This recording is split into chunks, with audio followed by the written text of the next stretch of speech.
Okay.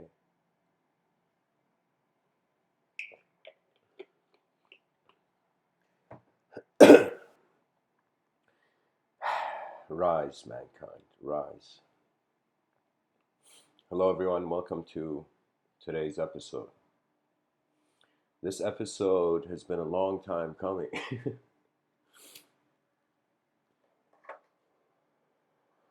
And so personally, it's a really important episode.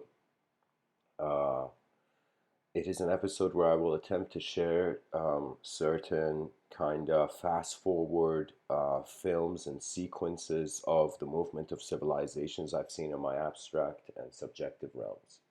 So you see, imagine like you see yourself in the mirror. Then you close your eyes, and that image of yourself is in the mirror. Then you can visualize that image of yourself behind your eyes that you saw in the mirror, what it will do, how it will move, and whatnot. That means just because we close our eyes, it doesn't mean we don't get access to vision. We actually get access to a different texture of vision, a vision more reliant on other senses to be activated.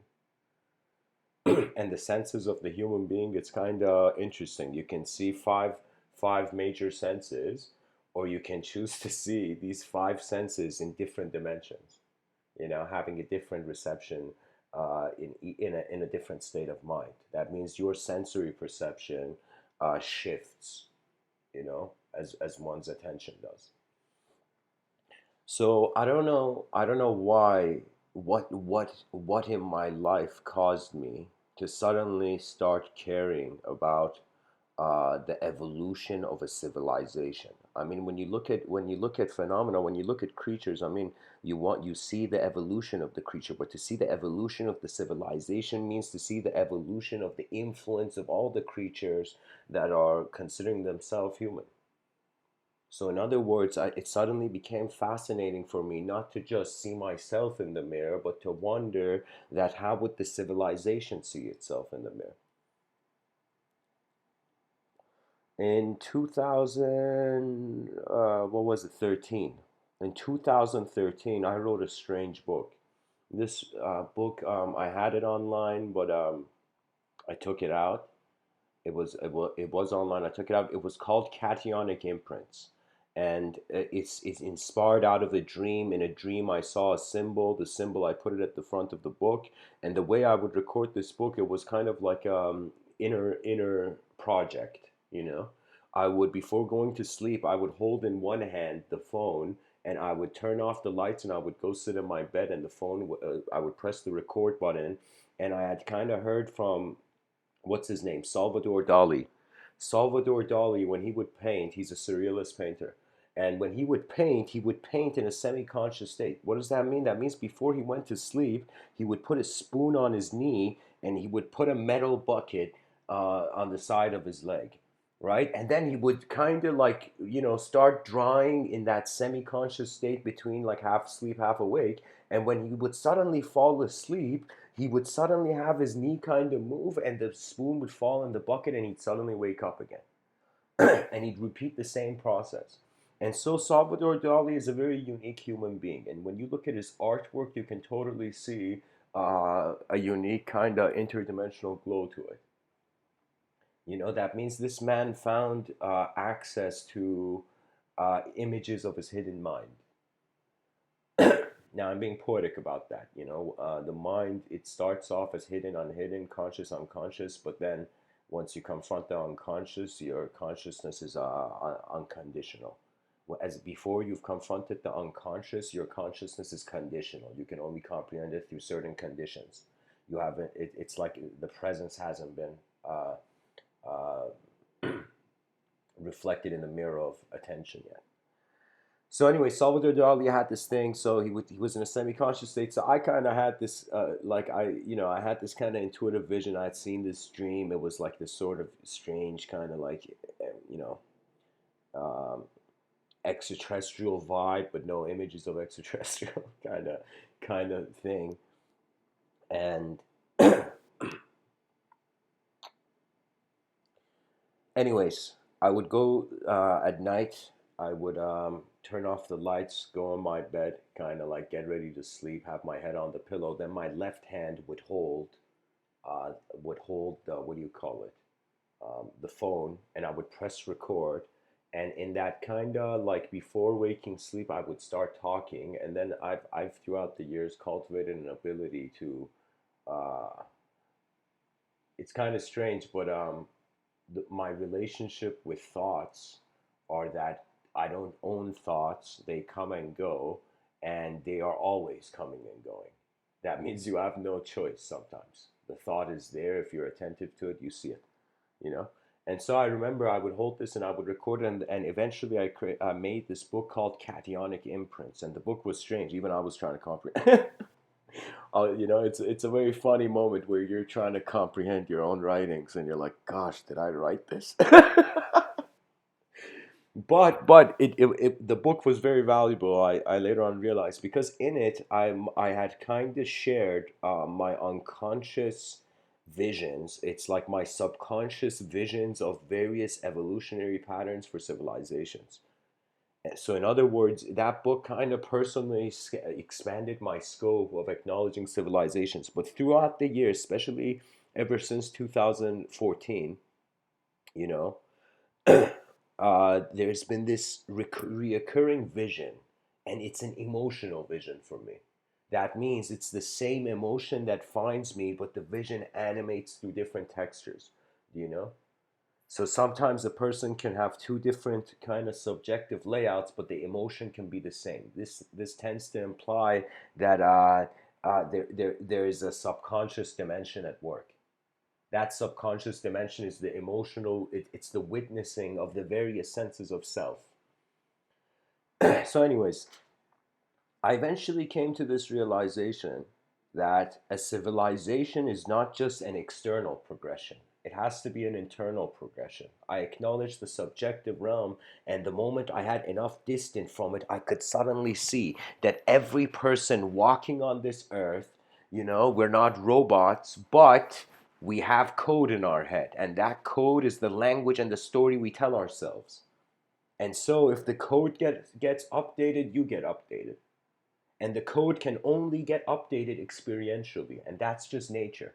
We have no choice. Your mind has to be a lion when it looks at a mystical sky. That means the whole practice of mysticism is to kind of reestablish a relationship with the unknown, but an authentic one. And that is kind of my task, because the most hardest thing to watch is greatness not see itself in the mirror. It is really hard.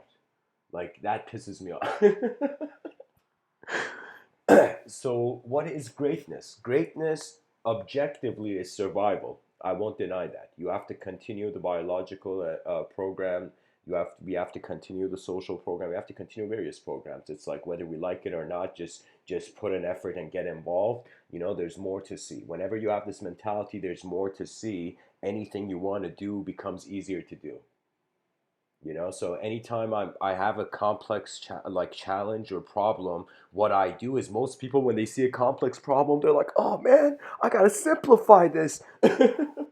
But I'll tell you, when I see a complex problem, do you know what I think? I think, what is two stages higher, more complex than that problem? And with that mindset, I try to solve this problem. So the intensity that you bring to the table, the attention and the importance, the importance of your intentions that you bring to the table, bring to the moment, is very crucial. Karma is kind of like, I've playfully spoken about it in these talks often, as like the lords of karma are watching. You know. Like when somebody does something messed up, the lords of karma are like, "What the fuck, man?" But what I mean is that we have to start working with our universe with the same animate potential as the how it the world is right now objectively existing. It is also subjectively existing, and the objectivity and subjectivity is also being simultaneously witnessed by an attribute of its presence. This is I find every person will can like it's like kind of, how can you say it? It's like it's so there. It's like the here and now is attention to a moment of being. Now, if I ask you, dear human being, are you this just your whole awareness? Is your mind your whole moment, or is your mind just the body you see? The mind is another way of saying that intelligence is embodying space. So you can say the space body of the attention in the moment is mind. The matter body of the moment is just the body. Now, hopefully, I can do justice and remember a lot of these visions I've had about the advancement of civilizations. One thing that happened is that I found an ability to, in my subjective realms, to move as wind. This is a strange thing to say, but it's as if like the same way you observe an object. Look at an object around you right now. Dear listener, look at any object. Just look at it, you know? You'll notice immediately that the reason you're able to look at that object because you are outside of it. You see, you're not. Imagine if there was a cup in front of you, with a lid. You're not inside the cup. Cup. You are looking from outside the phenomena, therefore being able to acknowledge it as a phenomena. Now, if I tell you, sorry, just a second, guys.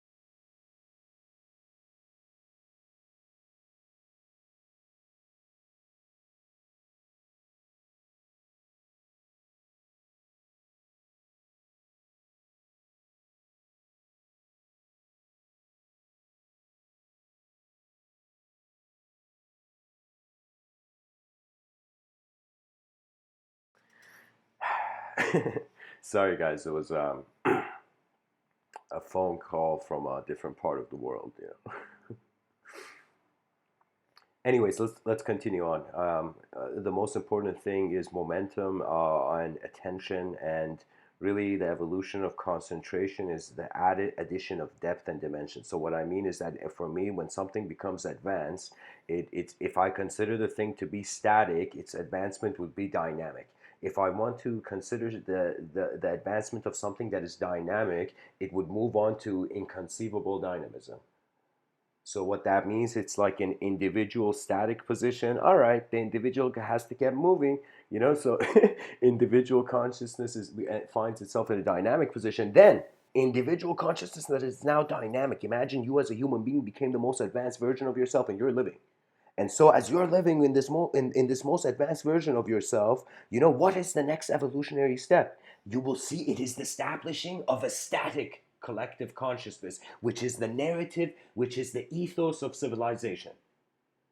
So the same way you thought you were a self, you have to really establish. We have to establish. Every person has to the same way how real it is who they are, their identity to themselves, the identity of your civilization. That means that's going to be the development of collective archetypes. It doesn't mean human beings are going to work collectively. It just means they're going to at least see the collective inner landscapes. So what that means is like we're going to have a lot of people stare at the same inner realms, you know, as the collective. From We establish a sort of static collective consciousness. Now, beyond the static collective consciousness, this is the cool thing. It goes to the dynamic collectivity, and the dynamic collectivity is, I think, beyond the years of me and you. So it's probably going to be like maybe like 500 years, 400 years. No, I think that's too soon. But it's going to be a point in our civilization where literally human beings will no longer identify as individuals. They will feel they are the movements of one collective field. And it doesn't mean it's a divine agency with a personality. It doesn't mean language can contain it. It just means that it's the evolution of intelligence on the surface of a rock. We think we thought as human beings, like it's empty here. We thought an advanced civilization, has to go around the star system, kind of repopulating, a Type 3 kind of civilization, as it's spoken in scientific circles. But I'm telling you, what if the evolution of nature is from particles inside a field into a remembrance that they're a field? So the reason why there's something called in philosophy, they say Fermi's paradox. And Fermi's paradox is pretty much, where are the aliens? The history of civilization is so long, but where are the aliens? Where are the aliens? And so I find that there's one explanation is like, I don't know, we were on a totally, we got a head start, or we started off late and they're all gone. I feel the evolution of a civilization is like Mahasamadhi beyond the body of the civilization. Mahasamadhi is a concept in in Vedic thought where it's consciously leaving your physical body before death. Now, I took this idea for me fractalized into the sense of a civilization, Mahasamadhi. So a collective sort of evolution of being, a conscious collective evolution of being beyond its shape. So the same way you're seeing, you're not a thought. Imagine the civilization one day realizing it never was a civilization. It was the energy of another world.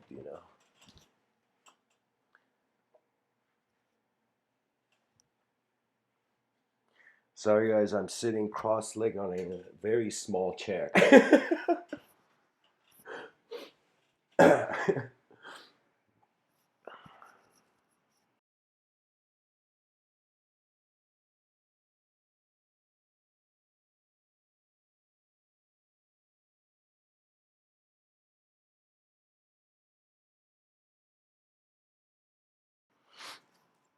Now,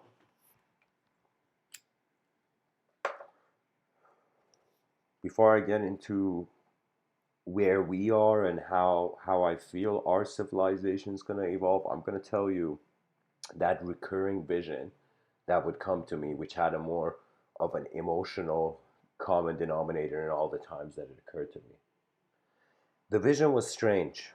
Through it, I would go through two phases where the emotion would suddenly transfer from a sort of sacrifice of an individual archetype for a collective momentum. That means the vision had this vibe where it was as if, like, it doesn't matter what one person sees when the advancement of that one person is based on what everyone sees.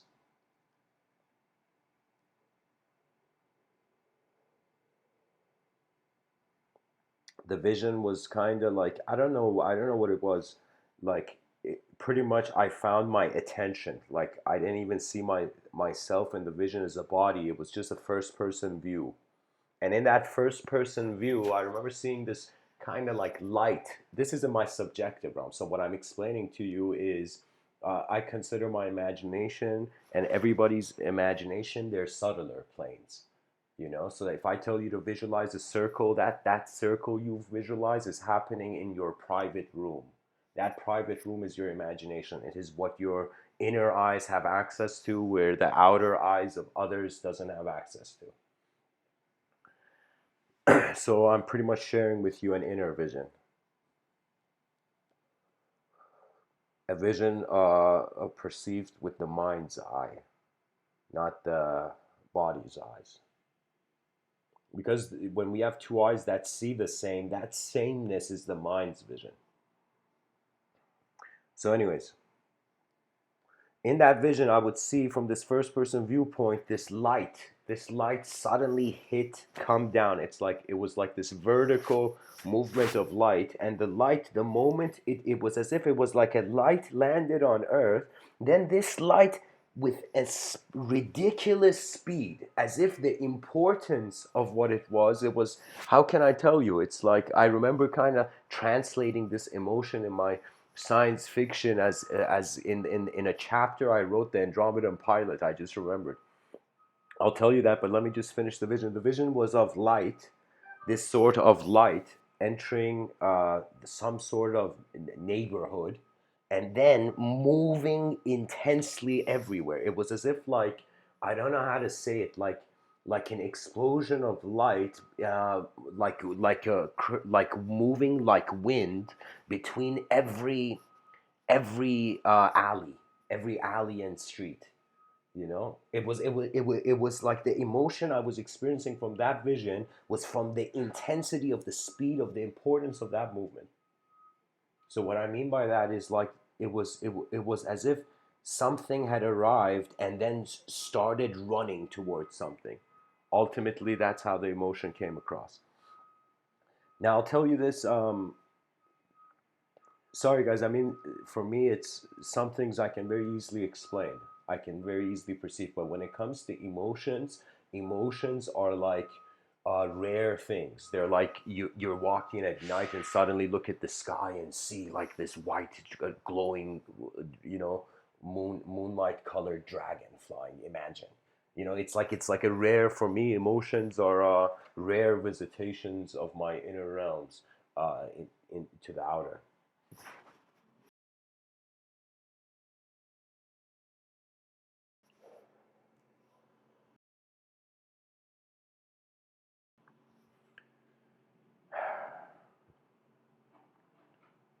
Rumi has this quote, and he says, "Before death takes away all that is given, give away all there is to give." And I have had too many days where I've just listened to my breath and felt that there will come a day where I will not hear the sound anymore. And how can I tell you?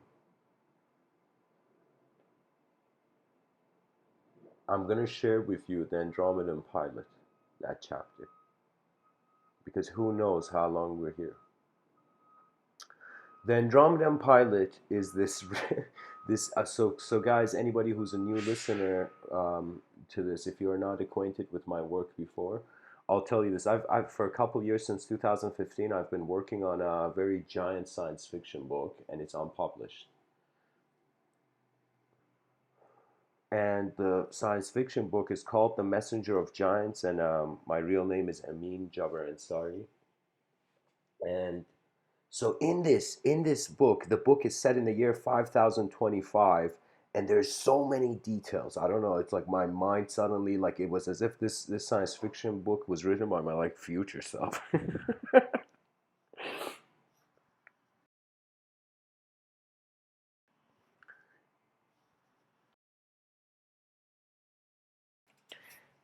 Anyways, in the book, there's a chapter. It's the year 5025. There's a bunch of parallel dimensions to Earth. There's one government called the Enlightened Society that is governing all the parallel dimensions, most of the parallel dimensions, for like, as you'll find out in the story.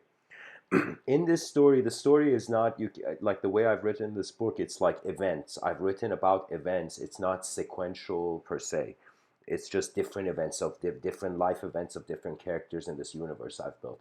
So the Andromedan Pilot, the Andromedans, and by the way, no, if anybody like someone's listening and doesn't know what Andromeda is, Andromeda is our neighboring galaxy.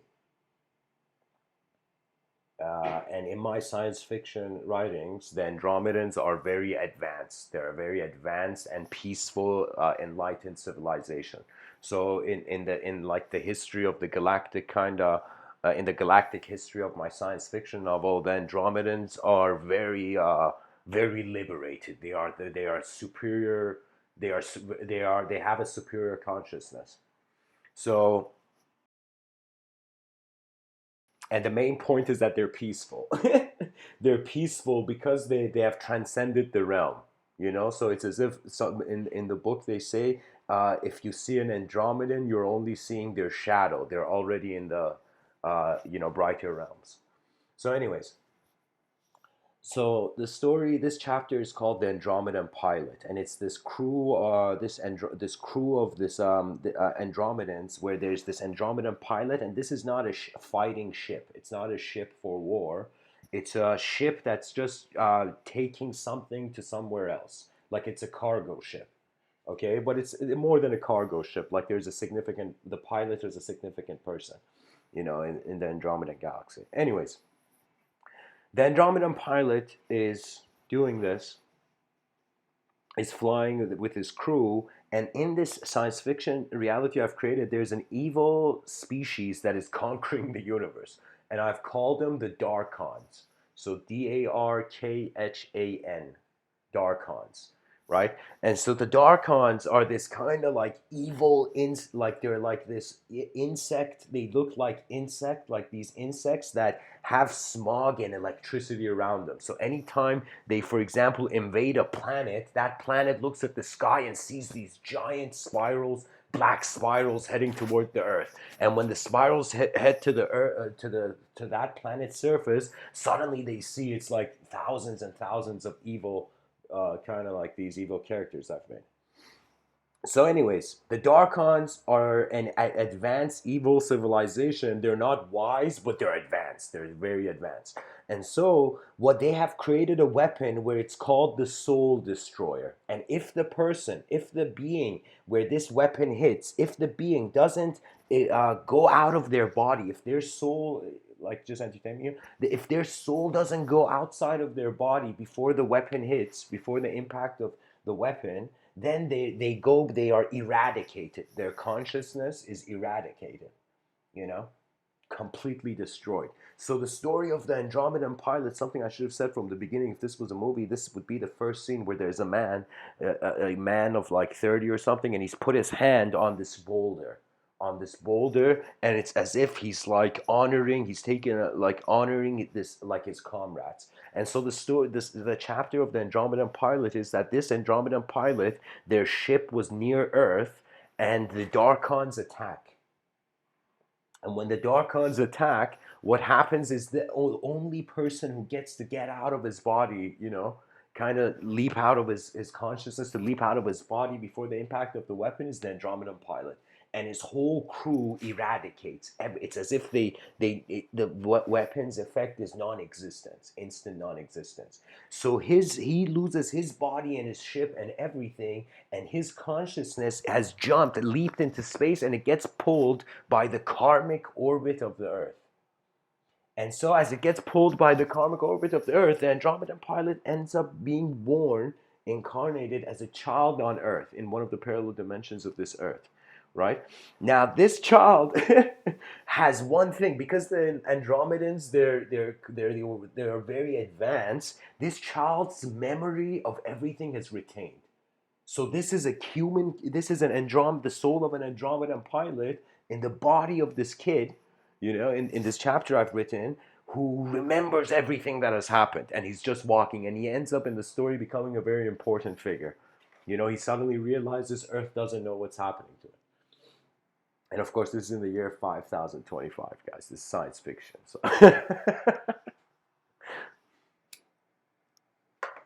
And there's an urge in the Andromedan pilot's vision to return to that which is known beyond the framework of the life one finds himself.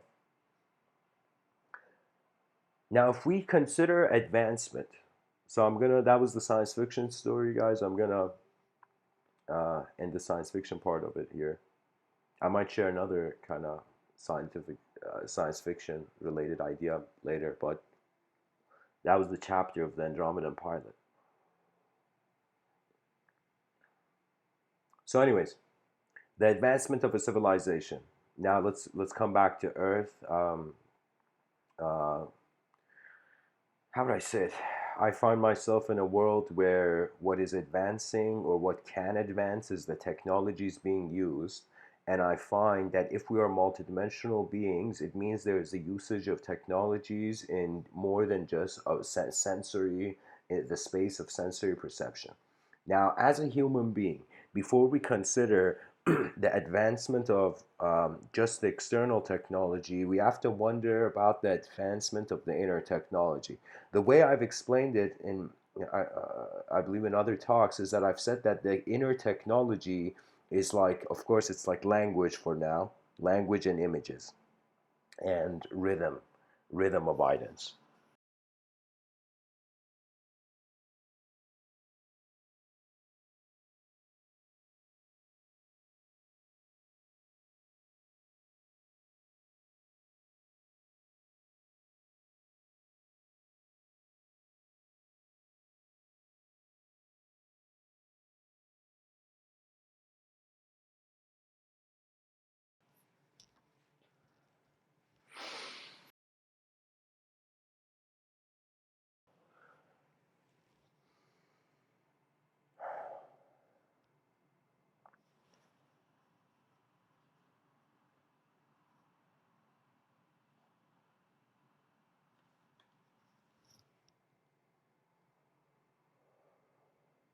The inner technologies is the user of technology. It is the advancement of the mind of the civilization. The outer technologies are the advancement of the body of the civilization. If the body of the civilization becomes too technological, the mind will be chained to itself, to its own decisions. So what that means is it will go into a karmic loop.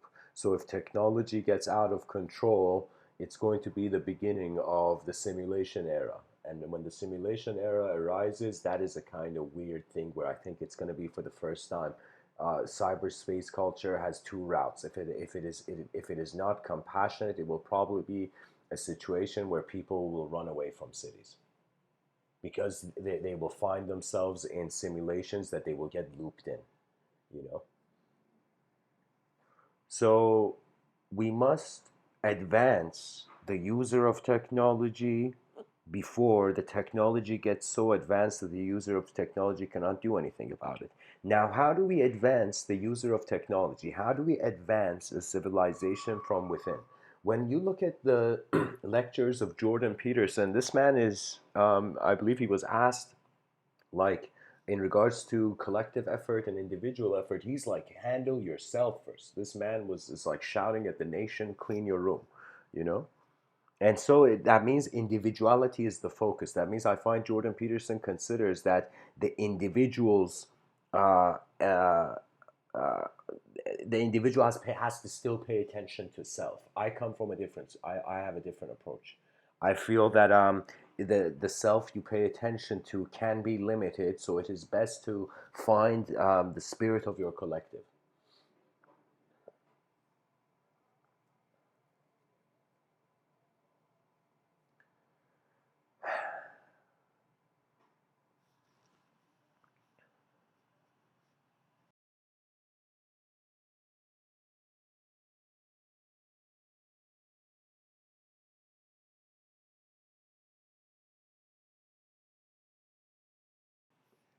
Let me even simplify it, guys.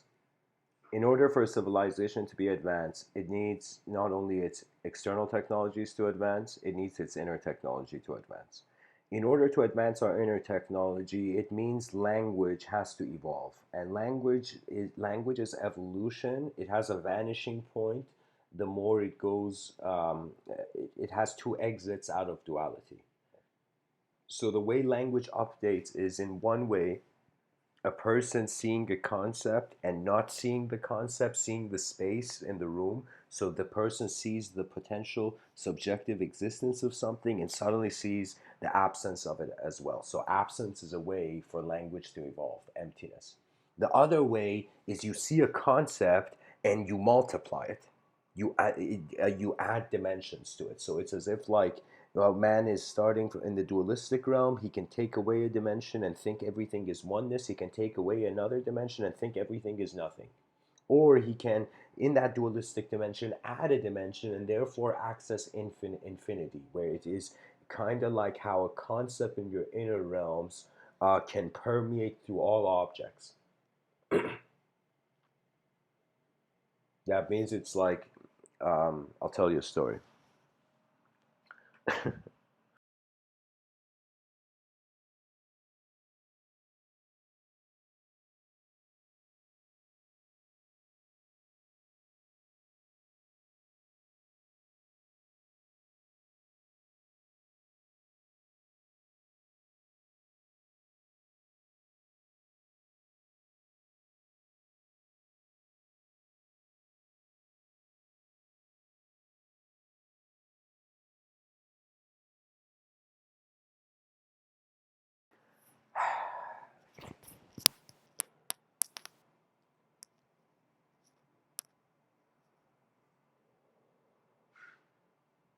A man, this angry man, he enters a temple.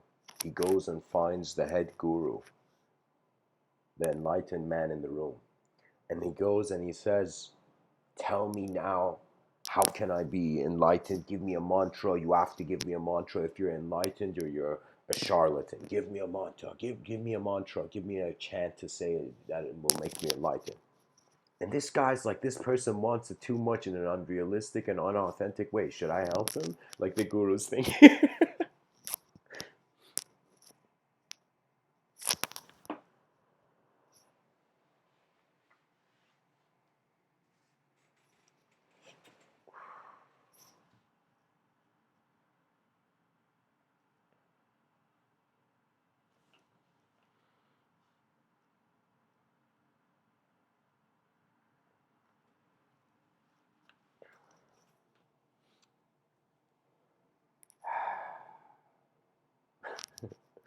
So what happens? What happens? Okay, sorry guys, I'm stalling here.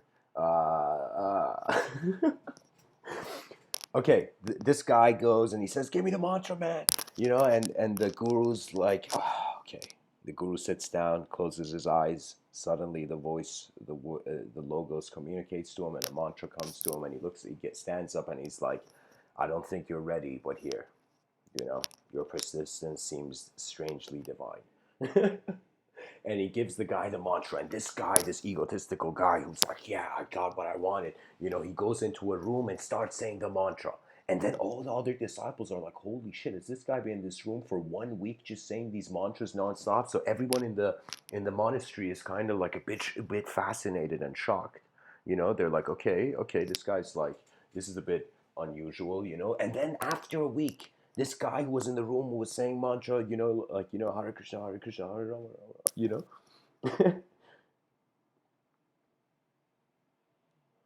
Hare Krishna, Hare Krishna, Krishna Krishna, Hare Hare, Hare Rama, Hare Rama, Ram Ram, Hare Hare. I think that's how it was. So anyways, he says the guy's saying some mantra. The guy's saying some mantra.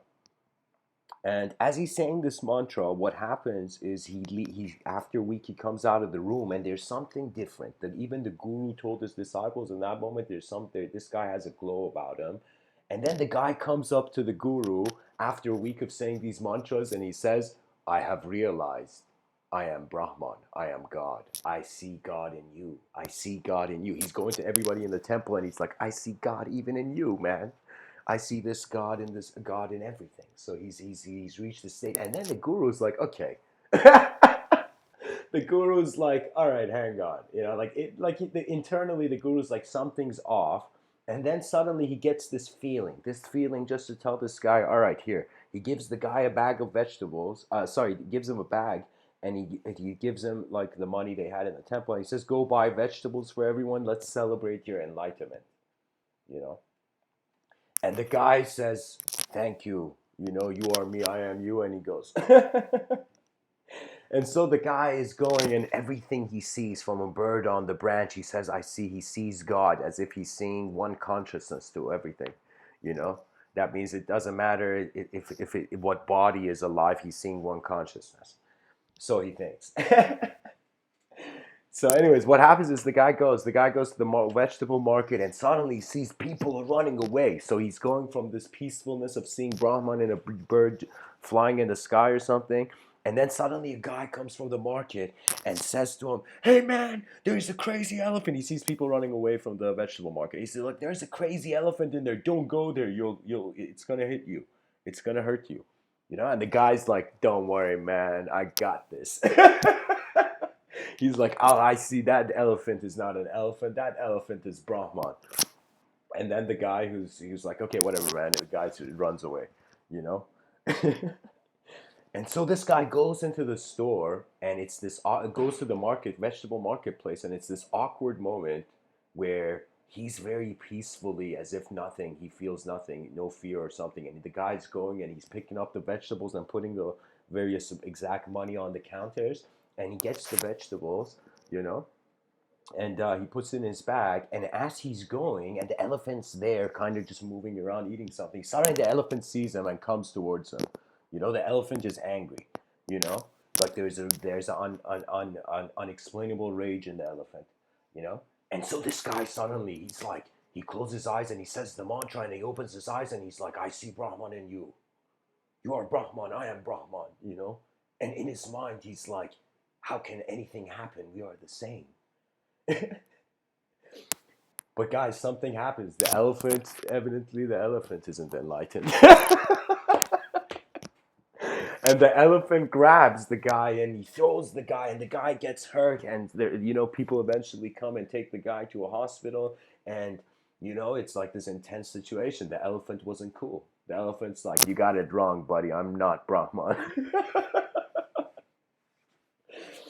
But so anyways what what happens is the guy goes to uh he after the hospital he goes back to the temple and there's no vegetables that night. The guru's like, what is this? You know, it's like, anyways, the guy comes back in the morning. He has a cast and he's angry and he's shouting at the guru, the mantra you gave to me didn't work. The mantra was false. You're a charlatan. You know, get out of here, man. Like he's so angry. He's shouting, you know. He's telling the guy in his own temple, get out of here, man. And then the guru's like, calm down, tell me what happened, you know. And the guy's like, I went to the market and I'm pretty sure I saw Brahman in the elephant, but the elephant slapped me in the face, you know, slapped me hard, you know. And then the guy said, and he said he's like, he tells him the full story actually, and the guru says, so you saw Brahman in everything except the guy who came and told you don't go to the market. You saw God in everything except that man who came and told you don't go into the market. And the guy suddenly gets shocked and his ego breaks. And that's the recognition. That's why I'm saying you have to approach mysticism not as someone chasing a butterfly, an unknown butterfly, you know, ooh, other dimensions, yay. You know, let me go get those free samples from the unknown dimension. You know how like in grocery stores. So the thing is you gotta kind of sit still and the butterfly lands on your forehead, and that's the significance that if you want to see God, you will see what you want to see. But only when you can relax, or as the sage Tilopa would say, you know, let go and just relax. There's no teaching. There's no teaching. Just relax. Watch. Watch your moment. It is the privilege of your lifetime. It is the privilege of the mind. It is why the mind is here, to watch its own glory.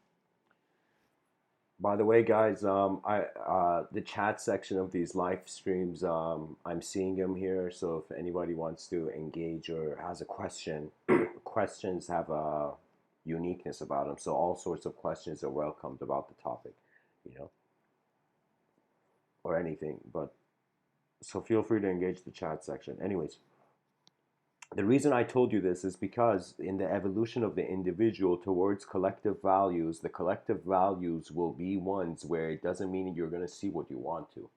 You know, that means civilization is something where you have to sacrifice a certain range of your inner realms to be a part of it. That means you can't go into society just being. I mean, society. The issue is society is has not. It's as if like if society was a program when the code was being written, sincerity was left out. What I mean by that is it's the effort of the animation of minds that find themselves in states of being where they're required to behave as characters in a narrative that they mutually acknowledge. So what I'm saying is like imagine person A and person B, they're part of the same civilization. Now, person A sees person B, and person B is like an object, is objective, like the person sees the other. Okay, person A sees person B comes across as an object to person A, and person A comes across as an object to person B. But person A comes across as a subject to himself, and person B comes across as a subject to himself. Okay? So now, when person A has realized he's a subject to himself, he has also realized that that means person B is also a subject to himself. So it is the evolution of the tolerance and sophistication of how we handle our subjective realms and how we first acknowledge that you start off in your world first, you know? And if you don't care about the external realms, you will avoid it. So that's the challenge, that you have to eternally love the temporary.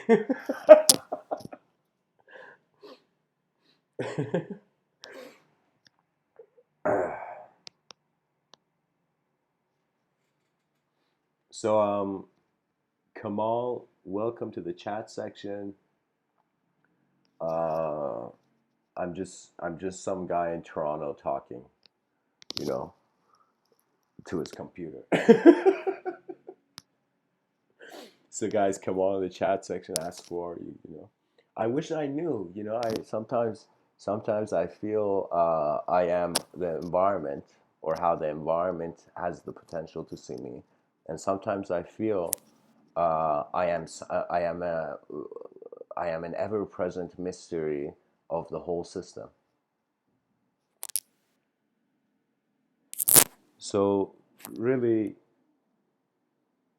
I'll tell you something very interesting, Kamal. There was a man in Buddha at the gas pump. That's a very nice YouTube channel. I recommend people to check it out. In Buddha at the gas pump, the interviewer is interviewing this man. I just remember the man's last name was Almas, Almas. And he asked the guy, "Tell me about your history." And the guy says, I have three histories." And the interviewer's like, "What do you mean?" And then he's like, "I have my kind of individual history, the history of this life. I have a universal history, and then there's a part of me that has no history." And this kind of, like, surprises, fascinates, like, the interviewer, because it's a very interesting approach. That there are dimensions to how phenomena is being, that is too instantaneously an awareness to space to be measured. That means when you want to measure something, we tend to use a sort of linearized relationship.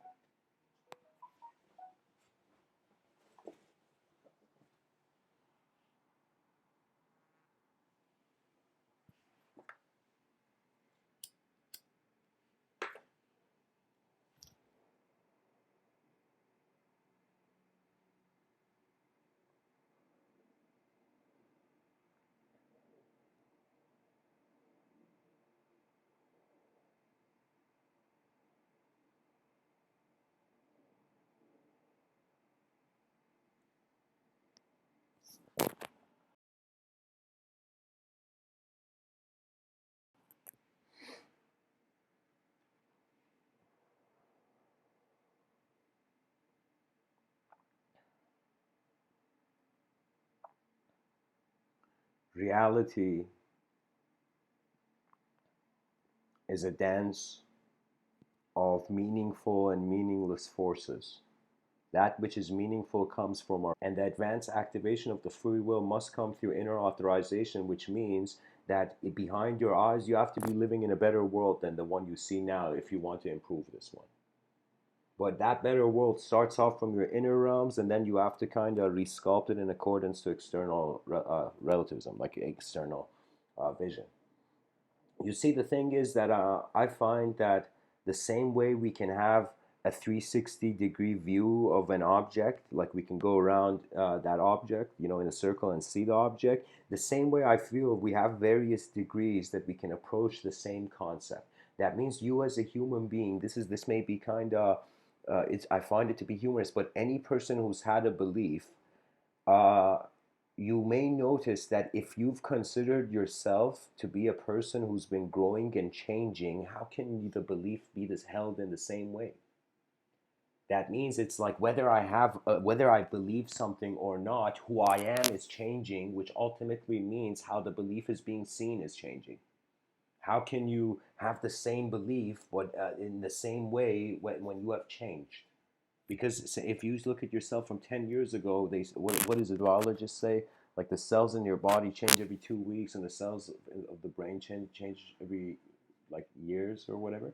So what does that mean? That means you don't even have the same body, physical existence. Your physical existence is new. The cells of your body are new. And you see, because you have been a human being who's experienced a lot of stuff, you know, you'll notice that it's like with every experience there is a crystallization of the archetype in present. I feel that I thought it was an outer thing. I thought that we had to suddenly I thought the priority was, for example, world hunger. It was stop war, you know, efficient usage of resources and whatnot.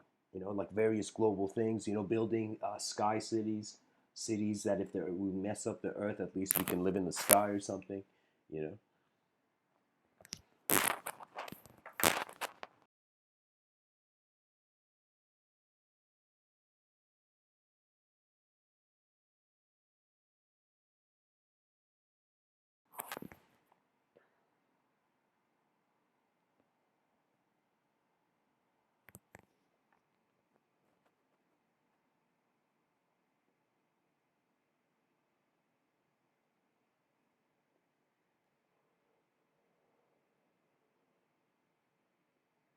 It's language. Language is the igniter of worlds. Language is the most important thing to study before any sort of even mysticism, just to be aware of how language is being reality. How when you look at an object, suddenly it becomes a bottle of orange juice, you know, subjectively. So it's like to be sensitive of how symbols are being attributed and how you are like a piano player playing the melody of your life.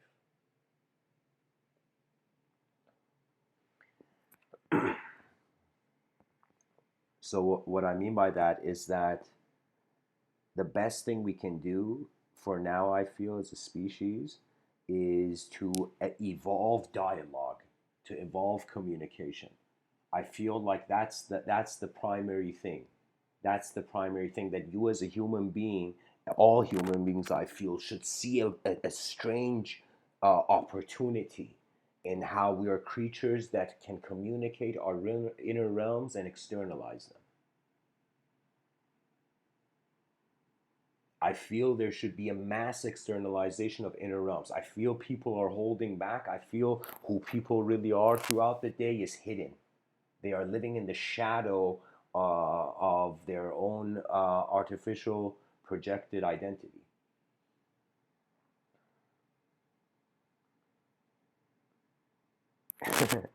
Okay, thank you, Kamal.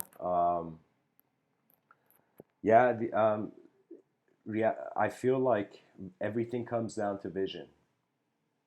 Vision is the advancement of the world, really. I consider it was like like after some point I suddenly noticed like why am I thinking I'm the same thought? Like how are the years going by and I still have the same view on myself? Like it became strange to me. And the way I realized is that the view is the same. The waking state is like let me tell you, time is the shadow of the fifth dimension. That means it requires there's a precondition to it. Um, Let me see how I can explain.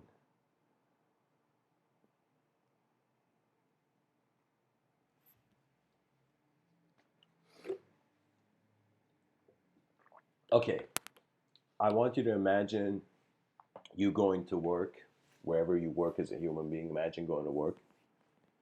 Now you notice every day, if there was no time, let's forget the fourth dimension, as let's forget the fourth dimension for a second. And so, what would it be every day waking up and going to that space? It would just be wakefulness and three-dimensional movement in the same location, and wakefulness, like the person leaves and then comes back. So, if there is no time, you cannot distinguish the difference between a person going into one space twice. So appears as the fourth dimension. Now, this is where I am going on a different crossroads. So how I'm explaining to you the fifth dimension, the fourth dimension, I've explained it to you so far as popular in scientific thought. But when it comes to the fifth dimension and the sixth dimension, this is where I'm deviating. I'm going on my own crossroad here, you know? And I feel the value of life is not for human beings to be the same, but to be so different that they fascinate each other's evolution.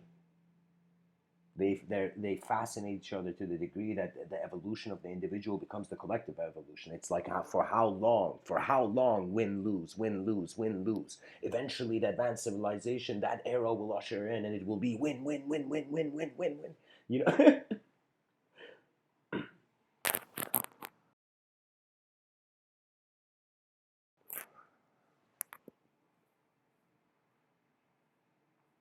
For victory is a breeze when earth was in heaven, when earth was in the heavens. The majesty of the world. For me, like right now, we're born in a time where there is no longer the honor of like back in the day, like when there were kings. Now, this I'm not saying that monarchy is the best political system. I'm not saying that, but I'm saying like just to think of a moment where there was honor, where there was liberation, where when for example like the soldiers that were victorious in the battlefield, the king looked at them and said, you are warriors of the realm, and so those warriors, they felt redeemed.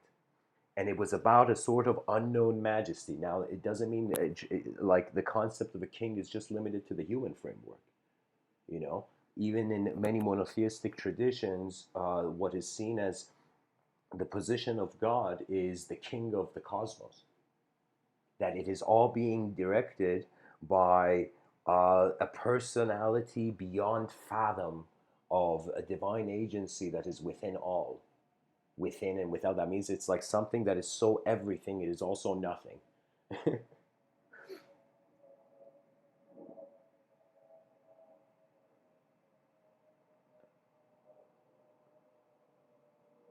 The unknown majesty of your universe.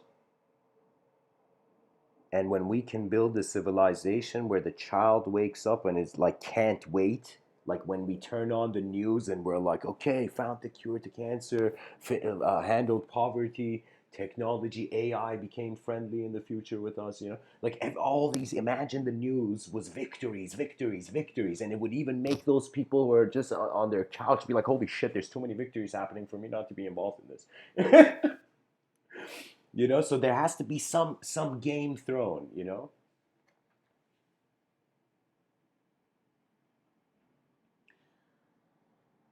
so guys, Kamal says something very nice in the chat section. He says people are scared of their own identity. It's easier to hide than to accept. That's why people are not true to themselves.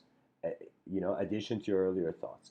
Yeah, I agree with you, Kamal, but I feel why are they scared of it's better to be the fool of a better world than the genius of a inferior one, you know?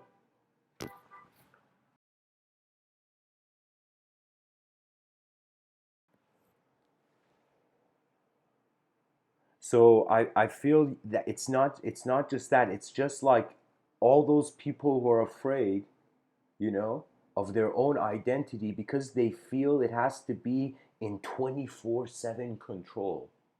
Do you know it's impossible, you as a human being, even if somebody says yes, you're conscious and you're living, but to hold concentration 24/7 in the day, well, there's only one way I feel it can be attained. You have to discover yourself as a field of being, field of activity. Then you are the same in every moment. But if you identify with characterhood, then you are a character. You can change anytime the world changes. You know, you'll notice personality is also not just coming from you. A person's identity is not just them. It's also the way they enter the environment and how the environment embraces them. Do you know? I remember I learned a very valuable lesson.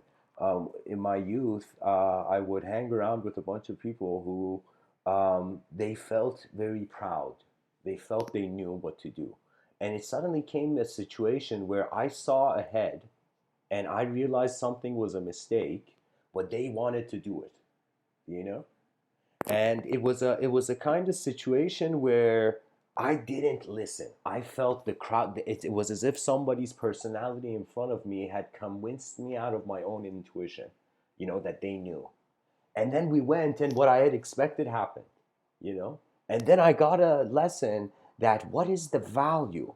And then I realized, even if the person aims to be their true identity, is it even possible, for that true identity to be acknowledged? So you have to have this fearless mentality that you're okay if no one ever understands you, because no one has your eyes. We're not clones.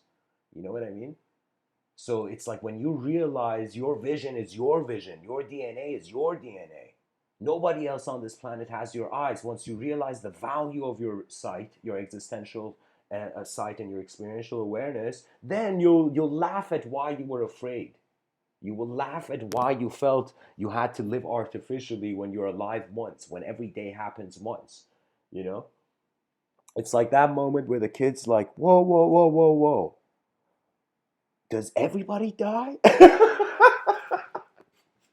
And then the kid's like, "Oh my God, mortality. What can you do?" And the way I've concluded is that life is a journey. It's a journey, as Matsuo Basho says very elegantly. He says the journey itself is my home. You are a traveler. You are piloting. Uh, okay, so so guys, my attention's come to the chat section. Welcome Fedor to the chat. Um, Alan Watts, yeah. Alan Watts is I recently heard Lil Jon has been listening to Alan Watts. Sure. Yeah, okay. Alan Watts is for me his voice was very influential. They were he was an orator that displayed a freedom of usage of his inner realms that I learned a lot from Alan Watts. But the thing was that every person who speaks in history, they're born at a certain time. So what it means is that uh, it's like I respect Alan Watts, but I also understand the role he had to play. It's kind of like chess. Like in chess, to checkmate, certain pieces may be sacrificed. You know.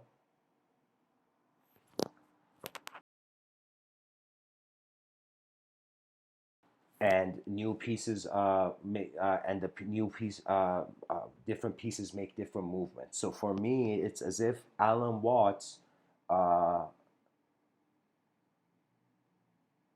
he kept the East alive in the West, and he did it in a way where it's as if I remember when I listened to Alan Watts, it was like me sitting in a giant auditorium and hearing like conceptual opera. Like it was something where um, the inner realms of all human beings are colored, of course. They're incredible worlds behind everyone's eyes, but it's just the effort to care enough to share them, you know. And Alan Watts, he noticed something. Let me tell you, all the people that kind of they are seeing more than themselves, so their psychology gives them a freedom to communicate to more than themselves. You know how Kamal, you said earlier in the chat that some people are scared of their own identity. It's not that they're just scared of their own identity. It's that they think that they have an identity in a changing world.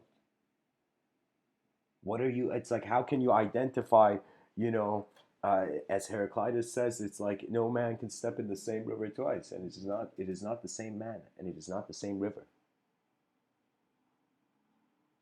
So you see, it just depends on your relationship with novelty. The more timeless you are, the more things are already being. Uh, or let me say it like this: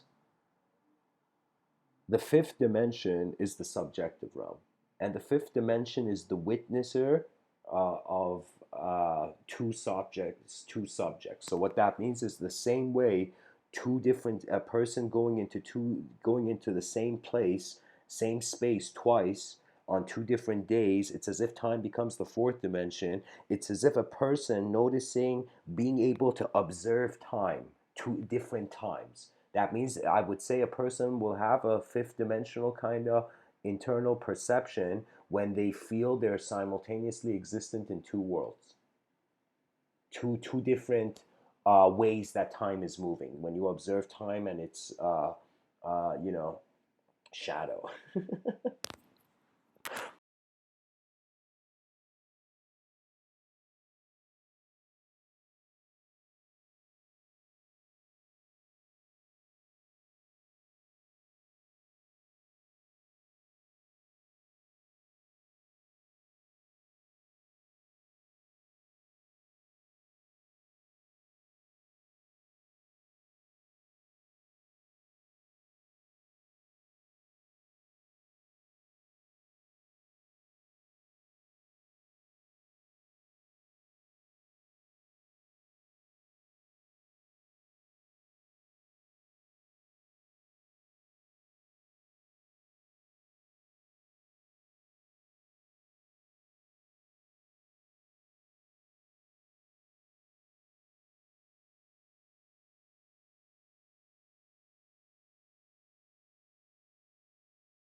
You see, guys, I feel this is the thing.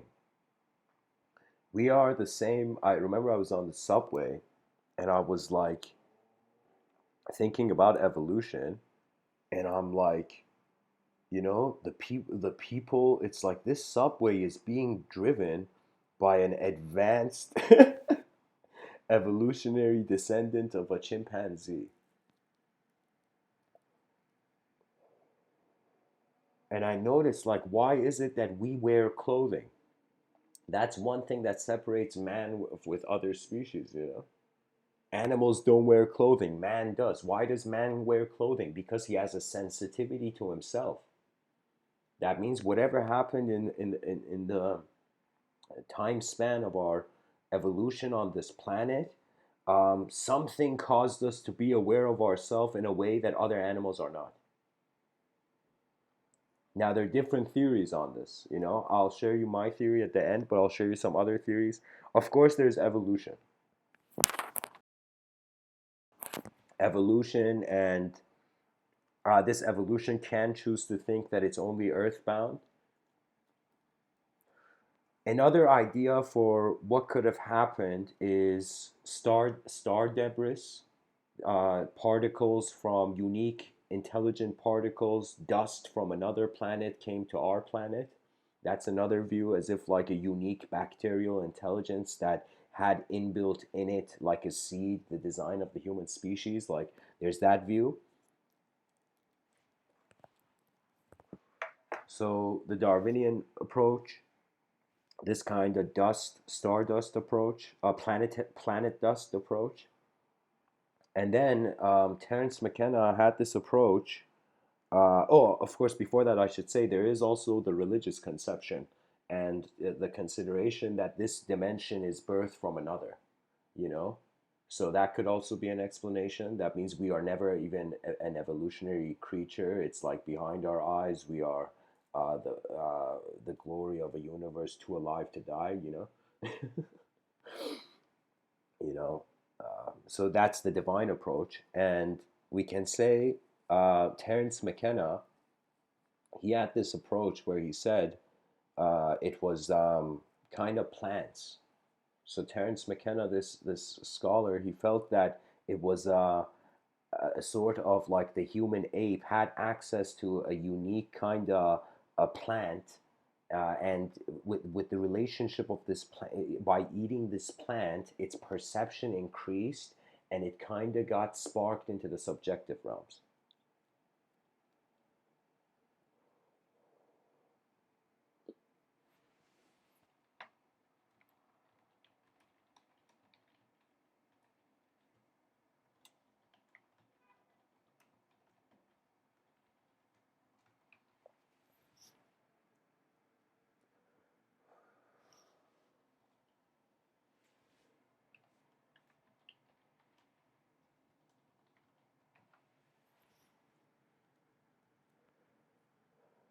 So that is one theory, that the animal ate something and something happened, you know,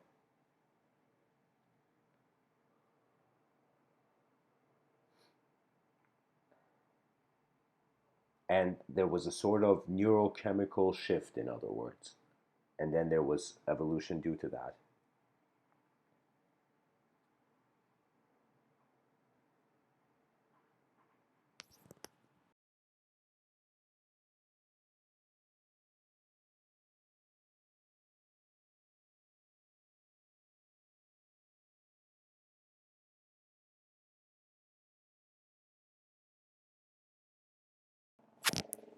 Uh, Fedor, I'm looking at the chat section. Yeah, I think it's anyways a mushroom or some plant, something, you know. I think it's not a mushroom only. I think it's ayahuasca was I don't know, I think it was mushroom actually. Anyways, that's one approach, the plant approach. Now, I was going to tell you my approach.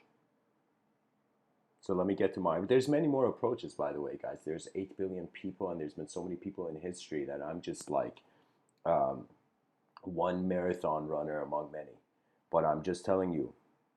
Now I'm going to tell you Mr. Within's approach to evolution.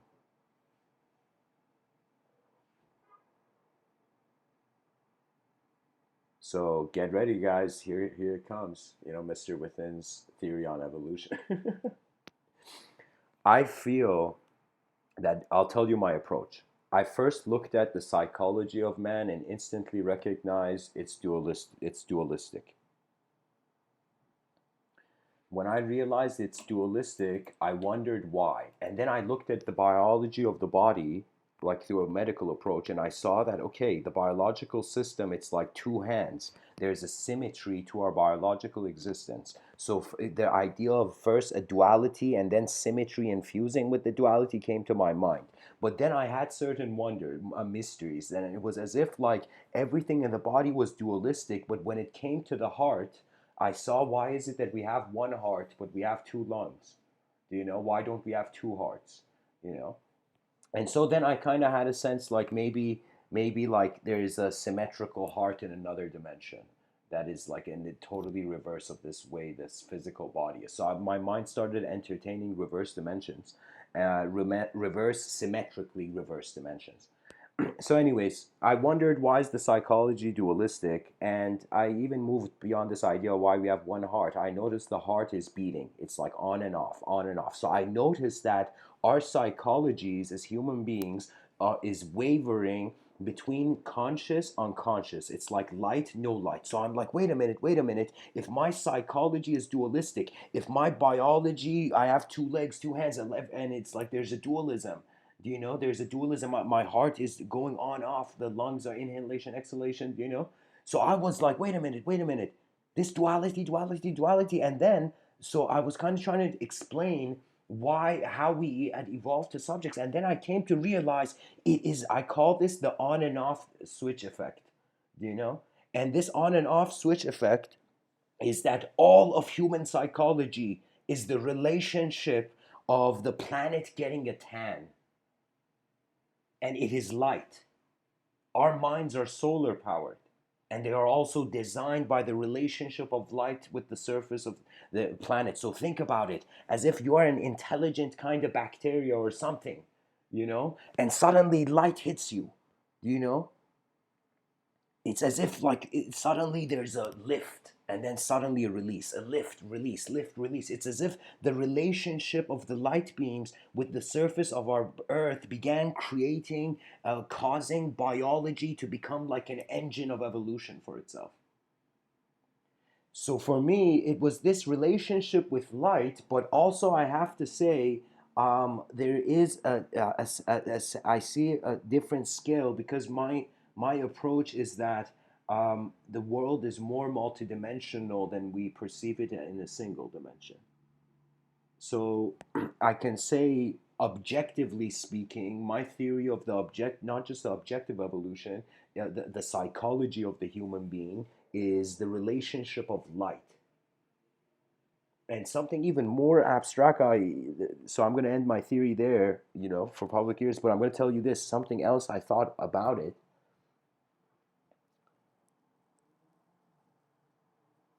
was that light, like imagine you were an advanced civilization, an extraterrestrial civilization, and you wanted to spread life everywhere. And you notice what is one thing that is traveling the universe at a fast speed? Light. And for some time, I felt like it was as if light beams of the sun hitting the earth were authoring intelligence on the surface of the planet. Hence, kind of like, well, even if you look at religious ideology, it's the light. It's that. It's the more you go towards heaven, the more everything becomes illuminated. It's as if strangely, like the entrance to heaven may appear as how Carl Jung said, unless you make the unconscious conscious, it will direct your life and call it fate. So it's the full conscious realization of the inseparability of the conscious and unconscious. So anyway, something like that. So my theory of why thing is really just on and off. Like imagine a room that's going on and off, everything. So what does that mean? That means we are by nature creatures found in two dimensions, not one. And we have built a civilization oriented to a singular identity.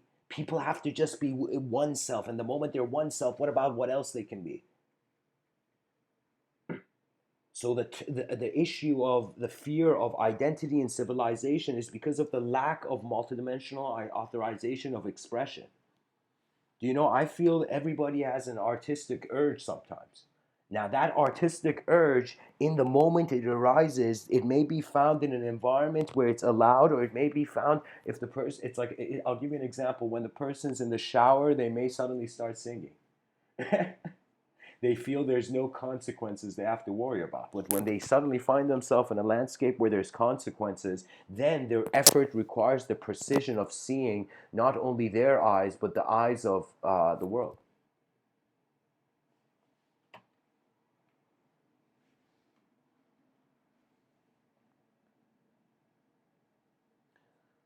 Uh, hey, Rohil, welcome to the chat. Pretty much my theory is just light hitting, I call it the on and off switch effect.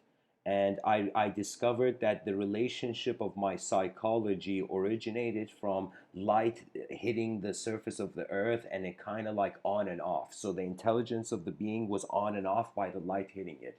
Do you know? So I am attributing the relationship of the design of not our only our biological sense of being, but our subjective sense of being, all to the relationship of on off. This sort of, we are oscillating between states. We're not in one state all the time to have one belief.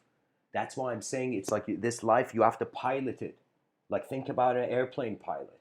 The airplane pilot has to trust the moment, has to trust the skies that he's journeying through, and has to be responsible for the whole plane of existence. In other words, you have to be conscious of your whole moment of being. And there's no greater soul than your whole moment of being. you know?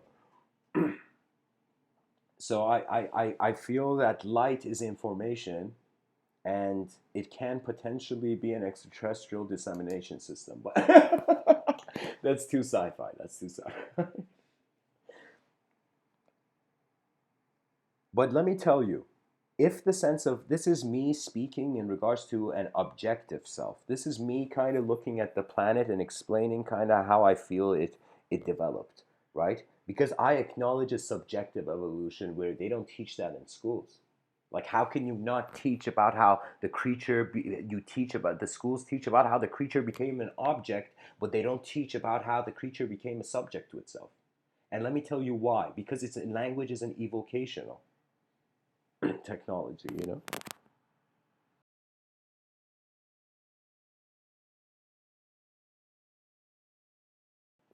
Language is evocational, guys. When you understand this, you have freedom of thought for the first time. What does freedom of thought mean? It means your attention can witness, can experientially witness whatever is in front of you. I am telling you, this is something, it's so natural. Anytime, anything you have single pointed attention to, it will over time begin, your mind will fathom dimensions. So it's like we think that light is just going in our eyes, but when you look at an object, it's as if something's, poetically imagined, something is going out of your eyes. And you know what's leaving your eyes? It's like light goes inside your eyes, and what comes out of your eyes is a symbol attribution to the object you see. I have suggested that the civilization, right now, I say we're living in civilization 1.0, one civilization for everyone. I don't think that works. I think it's that we have to create a yin yang civilization. We have to create a civilization where the ideological systems of the people living on the planet do not cause wars, they cause advancement. It's like they become engines that work off one another. They become a self-sustaining system. So therefore, when the species realizes they're not a thought, then thoughts no longer become the source of violence. It's like how can you? It's like, imagine a thought being like, Chung Tzu, the Zen master, brilliant guy. He said, it's like your beliefs, your thoughts are like leaves of a tree. They change as the seasons go by. So can you imagine your beliefs changing their in texture as the seasons go by, as the environment changes? As much as your voice can be in the environment's voice can be in you. And when the youth of the world have to be mindful of this. This is where children get jaded when they don't realize the intensity of what they're going into. You know, this is why it's like, for me, I found the greatest elegance is not a warrior of an advanced civilization. We don't need armies, we need pilots. The pilot is the best analogy. I am telling you, my whole school of thought, I call it the pilots of consciousness and the advanced communicators. That means I see every human being, and I see, like, yeah, I see their personal, how they are animating themselves as a person to themselves, as they speak and share who they are. But I also acknowledge the intelligence of the being as an advanced communicator or a pilot of consciousness. The pilot of consciousness is that, it's not rare, but it's like the human being that is living as a field. They're living as their whole moment, not just something in their moment. The advanced communicator is, how can I tell you, in a similar way, has realized they're the advanced communication of the universal sector, but they're still functioning as an individual. So if we took this life, this existence of ours as an airplane, if we saw this existence of ours as an airplane, uh, there are some people who are the pilots in the pilot's cabin, and there are the advanced communicators, which are the stewards. They're the hostesses. They're going around the passengers. They're the people in civilization who realize that the inner realms have to be evoked. So think of the majesty of, like, how incredible it would be, like, teachers from the most advanced schools suddenly going into the most remote places and lifting cultures into new domains of thought. Those people would be advanced communicators. I consider Alan Watts an advanced communicator. I consider Terence McKenna an advanced communicator. Why? Because they had noticed the inseparability of their communication with the advancement of the world they're in, how advanced their world is. Behind their eyes, their inner realms had provided archetypal freedom. So anytime a being realizes they're not a thought, and you become comfortable with stillness and silence, then you can become comfortable with all movement. You can even walk in the street as Jello, you know, like like Jello. You know, it's like you don't mind. You no longer judgment arises when you understand where judgment comes from, where all language comes from. Hence, silence is divine.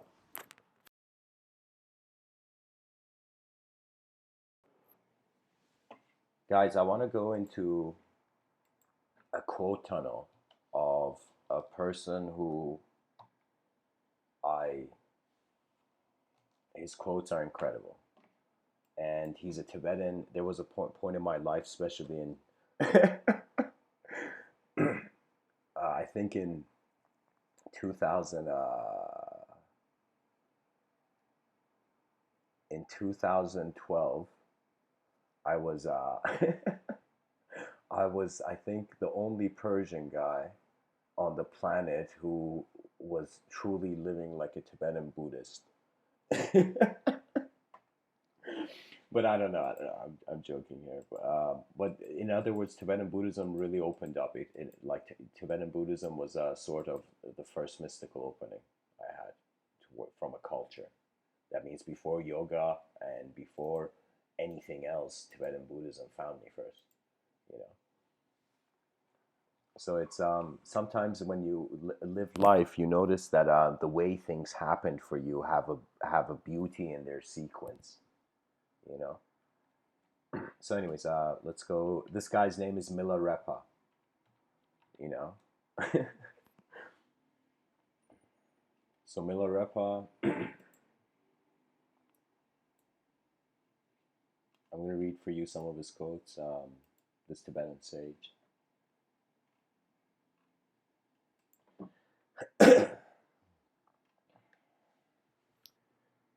When you run after your thoughts. So guys, this is a quote tunnel. I'm going to read a bunch of quotes from this man so we get a sense of how his mind evoked language and what kind of inner realm he witnessed.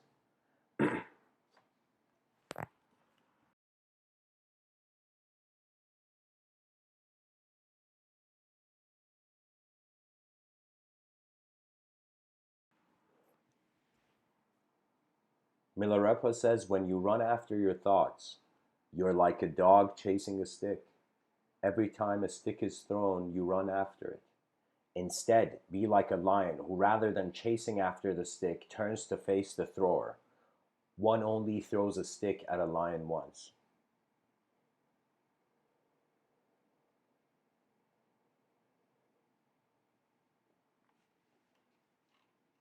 Milarepa says, deep in the wild mountains is a strange marketplace where you can trade the hassle and noise of everyday life for eternal light. Milarepa says, in the gap between thoughts, non-conceptual wisdom shines continuously. There we go. This was a home run, guys.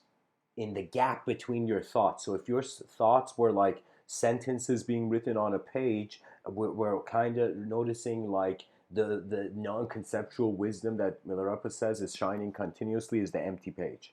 The space between phenomenology that is just presence, a present witness. Milarepa says life is short and the time of death is uncertain. So apply yourself to meditation. Avoid doing evil and acquire merit to the best of your ability, even at the cost of life itself. In short, act so that you have no cause to be ashamed of yourselves and hold fast to this rule. So that means it's like he's saying an efficient way to conduct life is to honor the self that you're once in every moment. Like there's something that it's like a person can love another person, but who that the same mind has the potential to also accept the self in the same way. Can you imagine you as a being a being that there was nothing, there was no thought could have touched you since your childhood? Can you realize that language is the guest in your mind? You have welcomed it as a child conditioned in this world of ours. So it's an advanced technology language. And speech, writing, and reading, these are angles of this. It's a living technology. I say it's like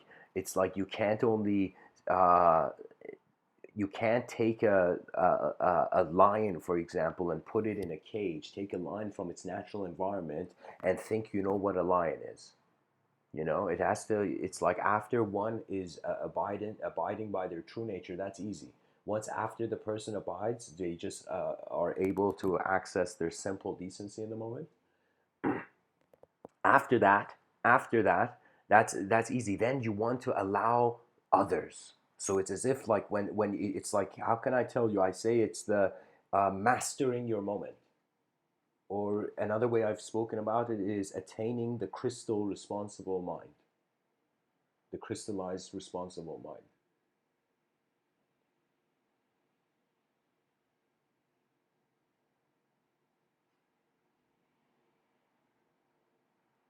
So that means you want to also see your world to be at peace with itself. Because, it's like philosophy. This philosophy teacher wrote a question on an exam, and the question was why question mark. And all the students wrote different answers. Some student was like, "Oh, because of God," that some person, or because of evolution. Like somebody said it's like forget evolution and God. It's all the social construction. So many people wrote different answers. Then they came into class, and the students were like, "Who got the answer to that bonus question?" And the teacher said, "One of you only, out of a class of let's say 2,000. No, that's too much.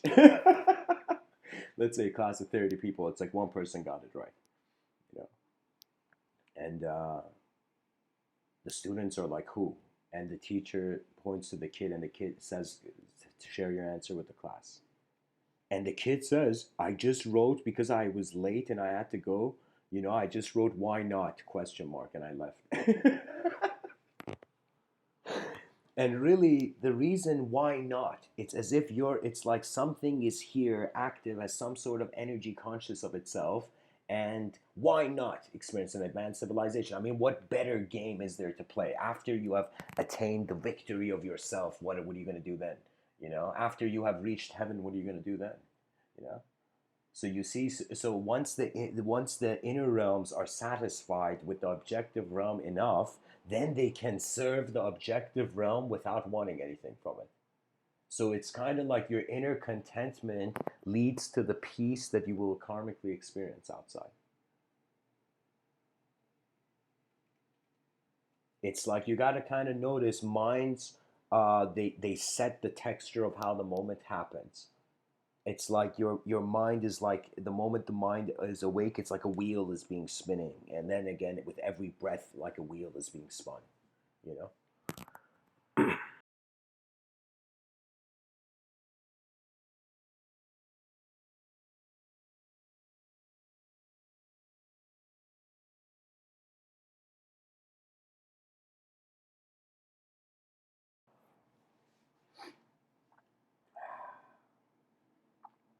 So guys, my attention came to the chat section. I'm gonna finish this Milarepa quote tunnel. I'm just gonna finish reading this guy's quotes, and then I'll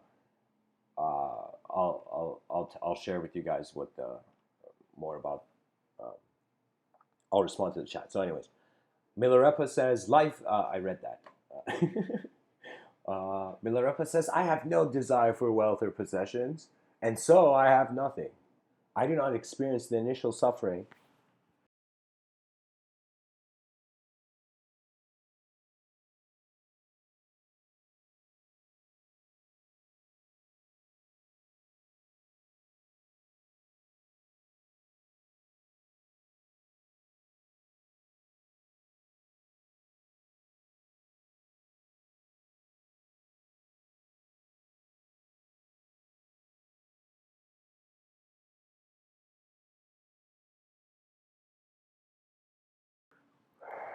Anyways, guys, sorry about that. I'm going to continue.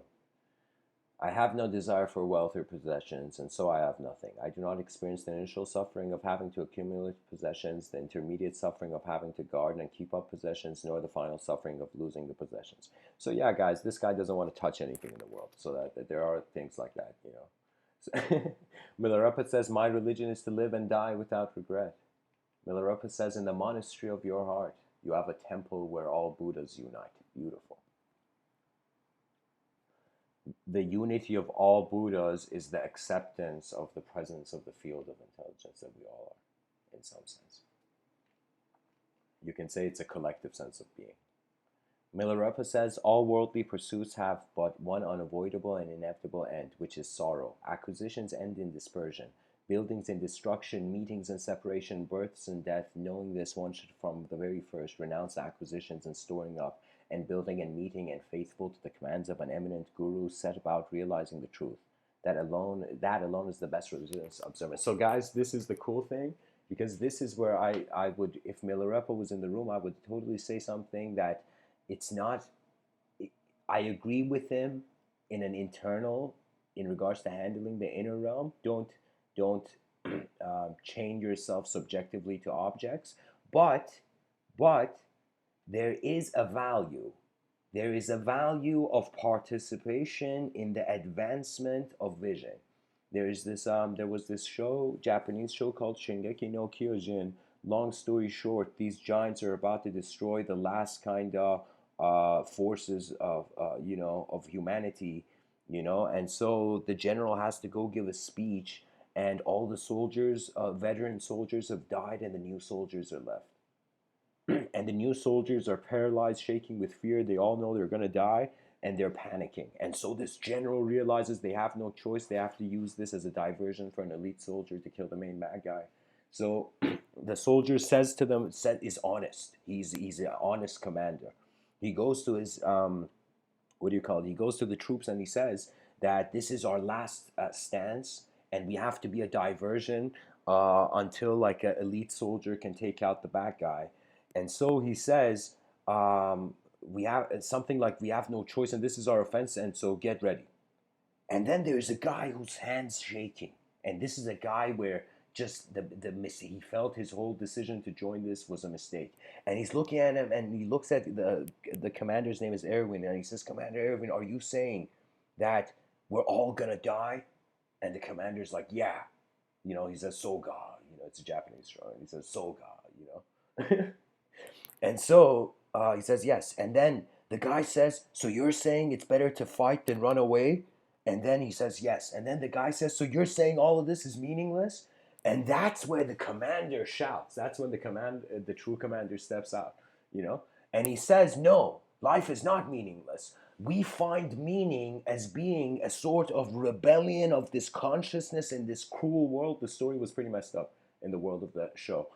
So he's like, in this cruel world, our meaning is to rebel. It's like our freedom of will, our free will is our conscious rebellion against the cruelty of the design of this world. Look at how intensely this commander is pumping up his truth. And he says it's not meaningless because our meaning is living for those who will one day find the meaning. And that's the point of the advanced civilization. Life doesn't have to just have meaning for a temporary self. It's an effort for the answers to arise. It's the effort to make it easier for the future generations to walk. That's it. What else can we do?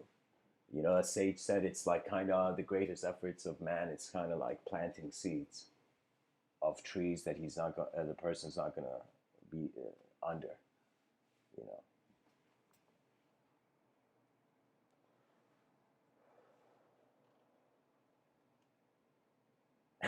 Milarepa says, my religion is not deceiving myself.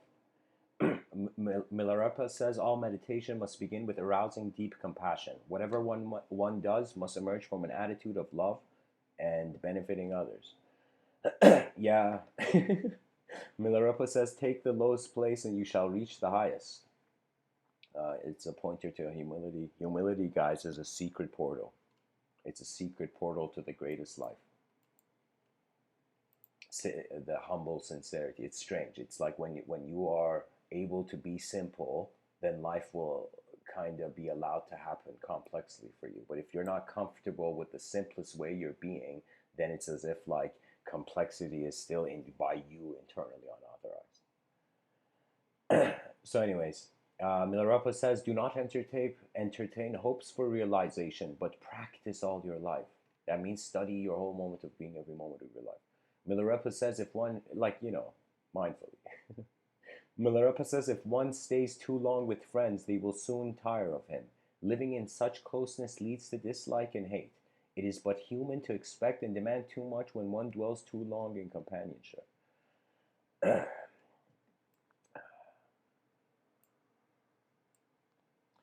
Evidently, Milarepa had relationship problems, Like his Facebook status, really, his relationship would be probably complicated.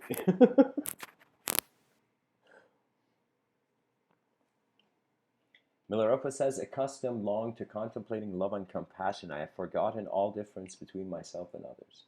The affairs of the world will go on forever. Do not delay the practice of meditation. Once you have met with the profound instructions from a meditation master with single-pointed determination, set about realizing the truth. Milarepa says, strong and healthy who thinks of sickness until it strikes the light. Okay, let me read that again. Strong and healthy who thinks of sickness until it strikes the lightning. Preoccupied with the world, who thinks of death until it arrives like thunder? Wow. Wow. What a nice quote. Milarepa says, in horror of death, I took to the mountains. Again and again, I meditated on the uncertainty of the hour of death, capturing the fortress of the deathless, unending nature of mind. Wow. Now all fear of death is over and done. Wow. This has become one of my favorite quotes of all time, guys.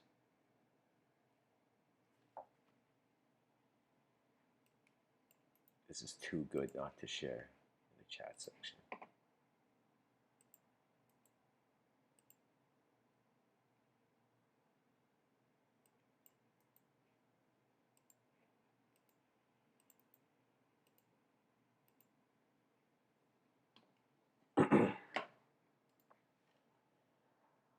Almost done with the quote tunnel, guys. Milarepa says, I need nothing, I seek nothing, I desire nothing. Milarepa says, hasten slowly, and ye shall soon arrive. Milarepa says, one should see that all appearance is like mist and fog.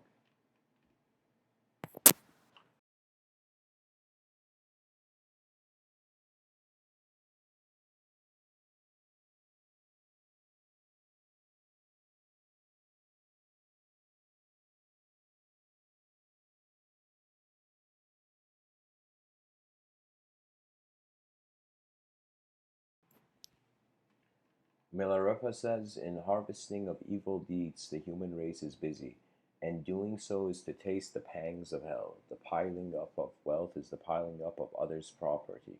What one thus storeth formeth but provisions for one's enemies. I wash off human scandal by devotion true, and by my zeal I satisfy the deities. By compassion I subdue the demons. All blame I scatter to the wind, and upward turn my face. Milarepa says, he who knows that all things are his mind, that all with which he meets are friendly, is ever joyful.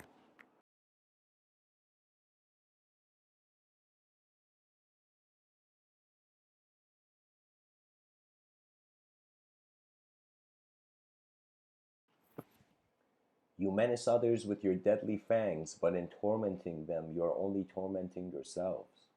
To attain Buddhahood, we must scatter this life's aims and objects to the wind. Milarepa says mental activity in the daytime creates a latent form of habitual thought, which again transforms itself at night into various delusory visions sensed by the semi-consciousness. This is called the deceptive and magic-like bardo of dream.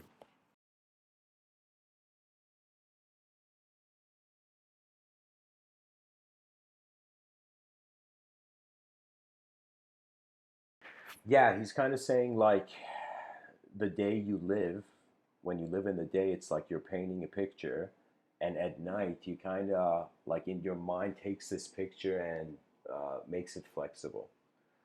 And it's kind of like the Bardo. Bardo is kind of like the Tibetan afterlife, you can say. All right, guys, I feel Milarepa would be proud. So I'm coming back to the chat section. Welcome everyone who's new.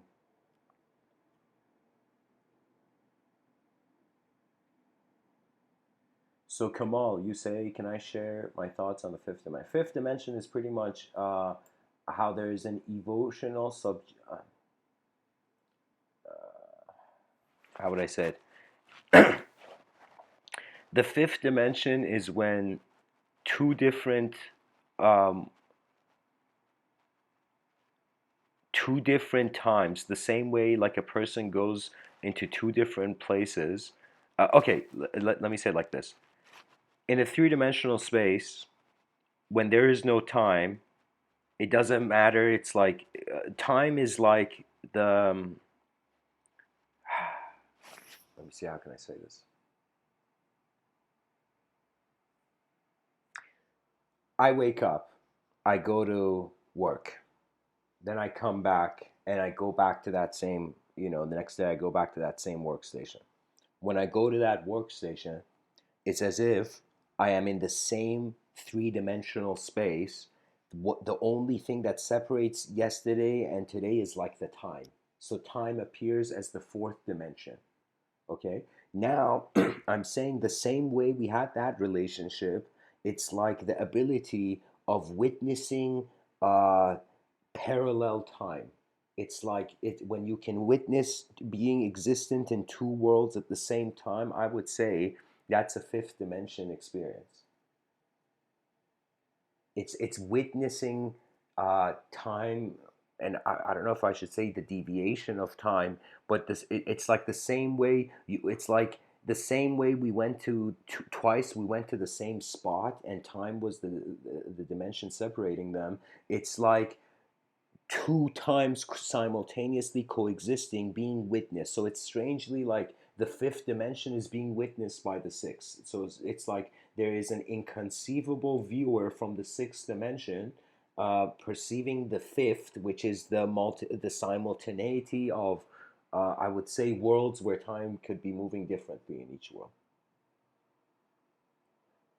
So that's at least my approach, and of course this is my crossroad. Again, I'm going to emphasize this from like I've explained till the fourth dimension, like secular science, but from that I'm deviating into my own interpretation of other dimensions, you know. So anyways, guys, that's so Kamal, that's you know that's what I can say about the fifth dimension for you. Kiwi, Kiwi's Road. Okay, welcome to the chat, man. Just a second.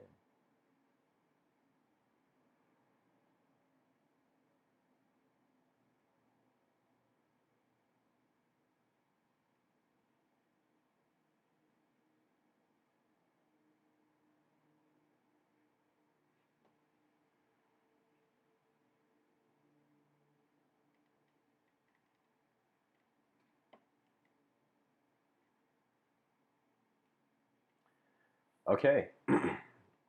So, Kiwi, I read your comments. I agree with you. It's just that ultimately, at the end of the day, I realize that there will come a time, as Sri Ramana Maharshi has said, everything you have learned will be forgotten. And really, it's like it's not just about what your hands hold in this life, but it's about the visions that your mind holds. I chose this picture, this picture I've put in the wallpaper. I don't know who the artist is, but bless him, like he's incredible. There's a serenity in this of a civilization that has advanced to the caliber of no longer just being bodies that are no longer just being bodies that are howling minds around, but it becomes minds that are projecting bodies. So it's like the same freedom in a dream where the person can consciously move in the dream.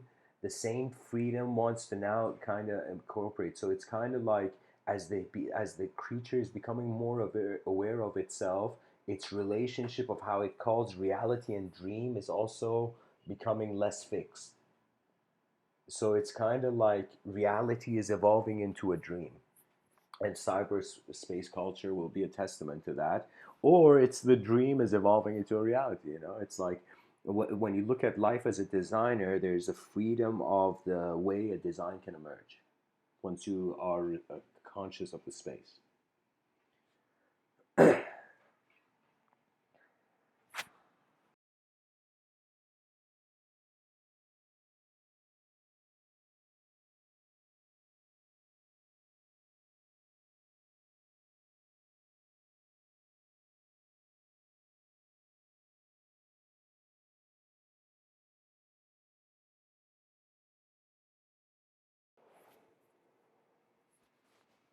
So, anyways, guys, I'm kind of reaching the end of the talk here.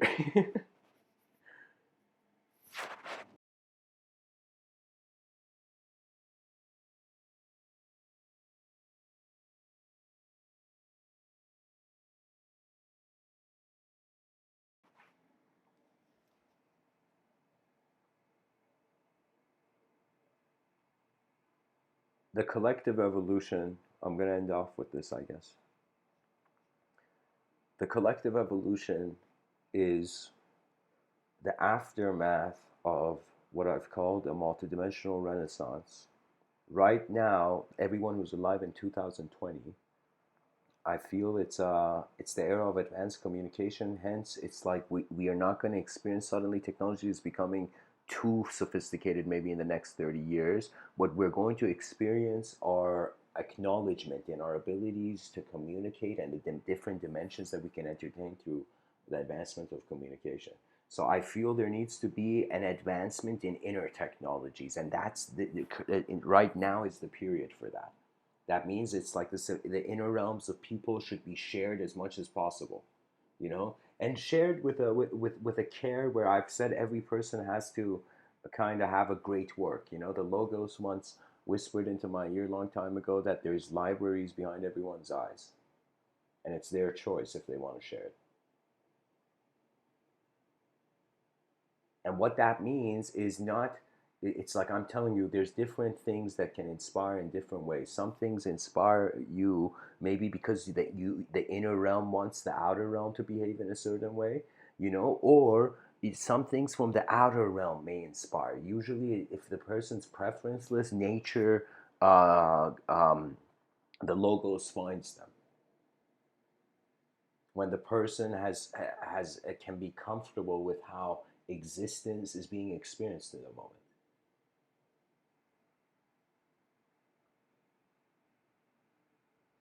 Strangely, life happens when you allow it to.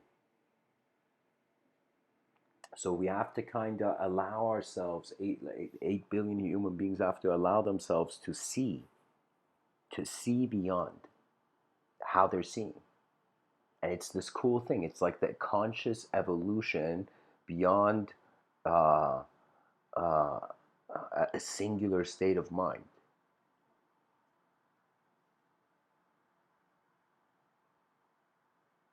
There's this poet named Rumi. He says, I died as a mineral.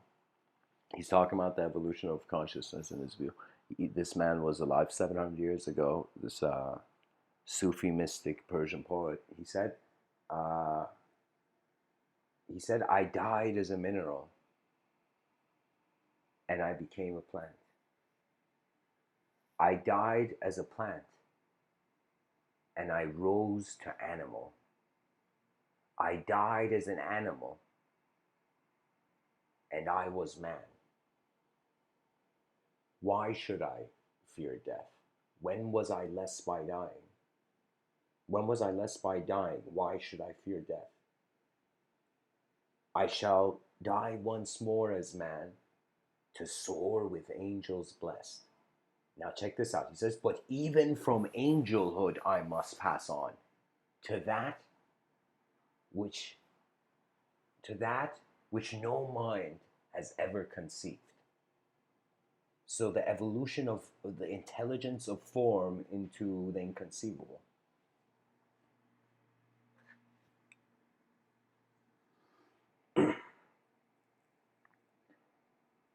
And of course, the sages would say in life you can pretty much do two things. You can either trust the moment or distrust it. It's like the pilot either chooses to pilot the moment or you just like, all right, let's see. Yeah, let's see how gravity pilots the plane.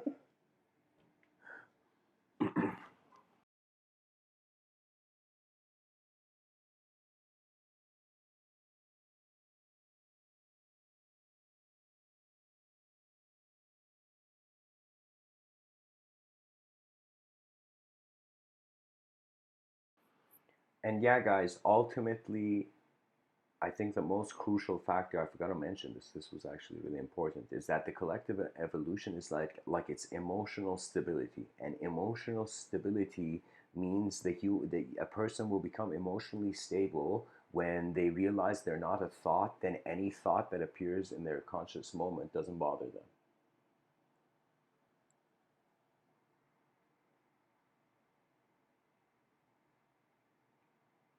The same way like a bird flying by you doesn't bother you. You know, and the emotional stability is caring that every human being has a certain ability of effort. So it should be as if like um, skill civilization 2.0, the yin yang civilization I call it. It's going to be one where uh, skill is seen as uh, collective value, has collective value efficient in an efficient way, you know. So freedom from language can stabilize a person from a way they are interacting, you know.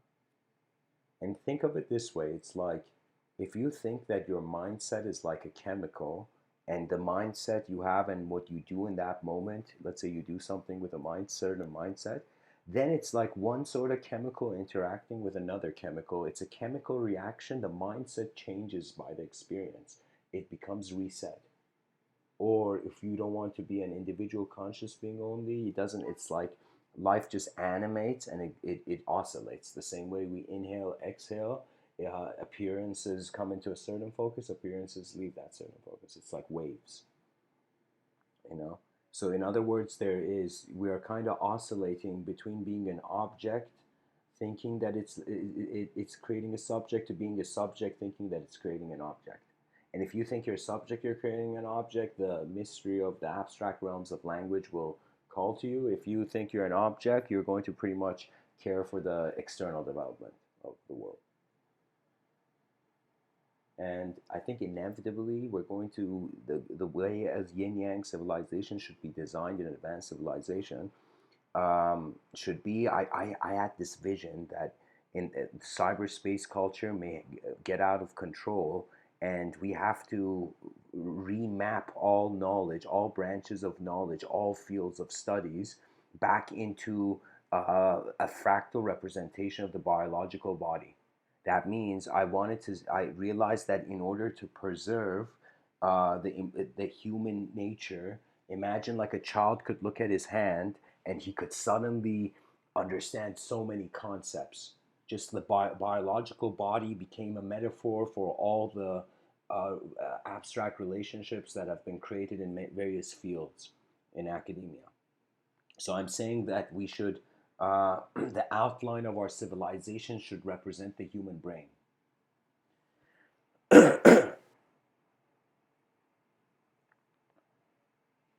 So, anyways, guys, thanks for listening. I hope this talk was helpful. Uh, Something that I feel everyone should do is go buy like printer paper, put it on, and there's a reason I say paper. You know, buy printer paper, uh, get that printer paper, you know, and completely like open up the package and put all that paper like how you would put a vase on a table that you pass by, for, let's say, throughout the day, you know. So when you put that all that printer paper in like the center of that table and put a pen on top of that paper and don't touch that pen and that paper until you have an idea that is so important for you that you can't let it kind of be forgotten by not writing it down. And that's when you pick up the pen and write it, you know? So only pick up the pen when something that is a subjective phenomenon of your inner realms is fascinating to you, is important for you. And then that's when there's going to be, you're going to recognize the synchronization of external reality with the inner rhythms. Writing is divine, guys. I'm not joking. It's like writing is incredible. It's like putting.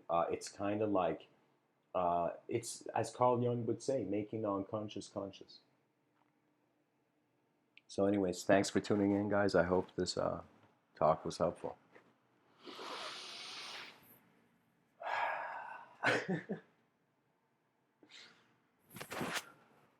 Blessings.